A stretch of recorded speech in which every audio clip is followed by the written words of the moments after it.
Hello and welcome to Mediumship Matters with me, Hannah McIntyre. How you doing?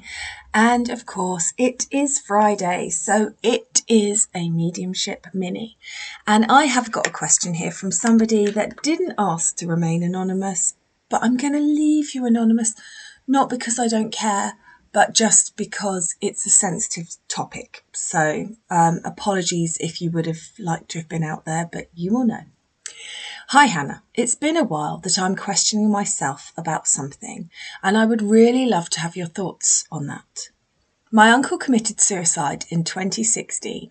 He was a beautiful man, 5 children and a really good fortune, but he was also a junkie. I remember him calling my father a Saturday morning at 7 o'clock, telling him that he would succeed in going into the 4th dimension and he saw God. My father obviously asked him if he was on drugs when it happened, and of course he was. But since then, he became very religious, asked us to go to church for our soul. He was afraid of his soul being trapped on earth, and after a few months, he took his life away with medics. I am wondering, what happened to his soul? What happens to us when we do the irreparable?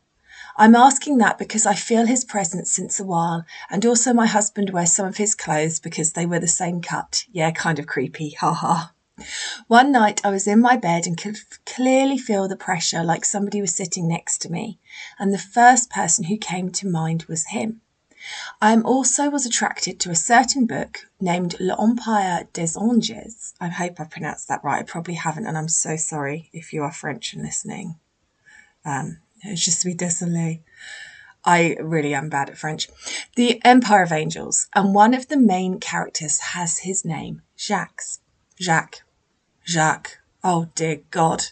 Us Brits. What can you do? Anyway, I do believe that he's now in the spirit world and that his soul is not trapped on earth like some religions would say, but I would like your explanation on that. Thank you for your time, Hannah. And you wrote, I can't wait to be part of your mediumship course in January, but of course you already are part of it, you lucky ducky, and aren't we having fun? So, I do not believe in a spirit world that would punish anybody for any of their deeds on earth, and this always causes problems for people.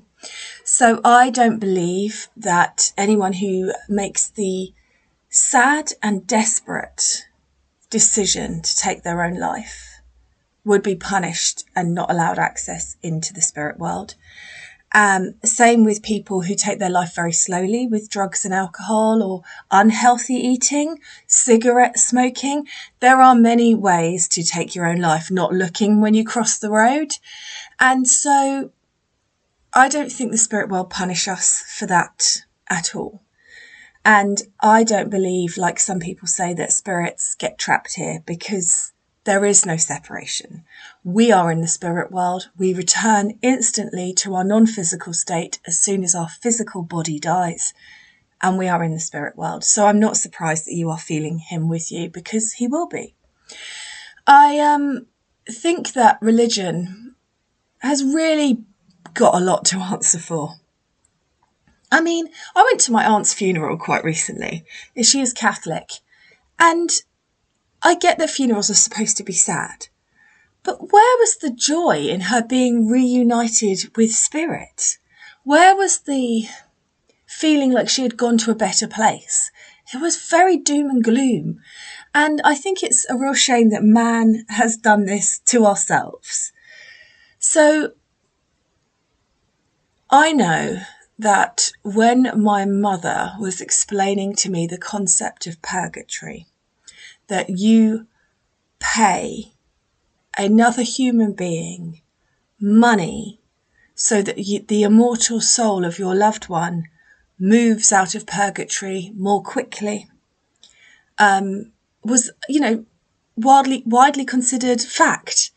And it's just so nuts for me to think of. But again and again, I find myself, as I learn more about spirit, even in myself, brought up by atheists, not believing in the man-made version of religion and God and the spirit world.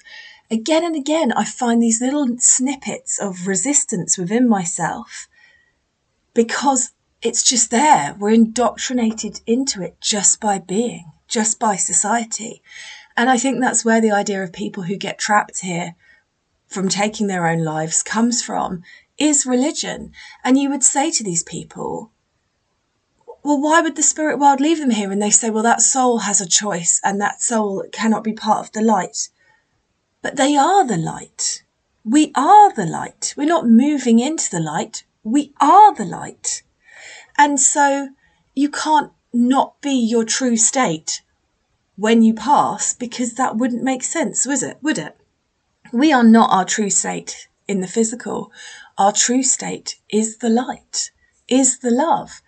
And so you can't not be what you are, so you wouldn't get stuck. And if you could get stuck, do we honestly believe in a spirit world that would allow you to be stuck without another human coming in to help you? Anyway, I'm not going down that rabbit hole. You all know my thoughts on this.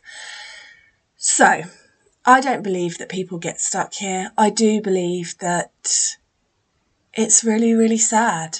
And I think it's a real shame that mankind, rather than trying to support their loved ones through a space of how sad that they felt that that was their only option, decided to make, well, you better not do it because they're damned now, because we can't lose anyone else from the church, because what will happen to the coffers? And so it comes down to money and power and greed, I think.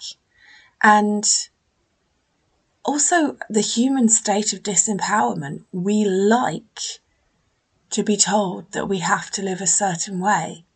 We like that. We like that idea. We like going, well, these are the rules and the rules I must follow. The unknown scares us.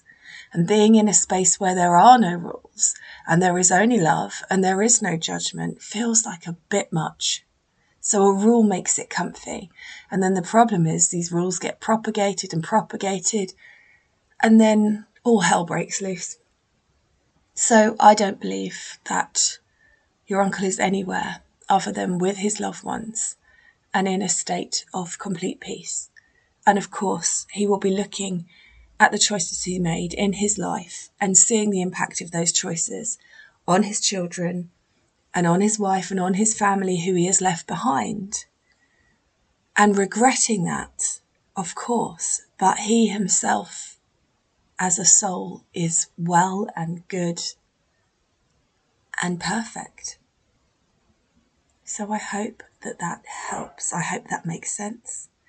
And if you have any questions on that or you'd like to offer a different perspective, it's always welcome.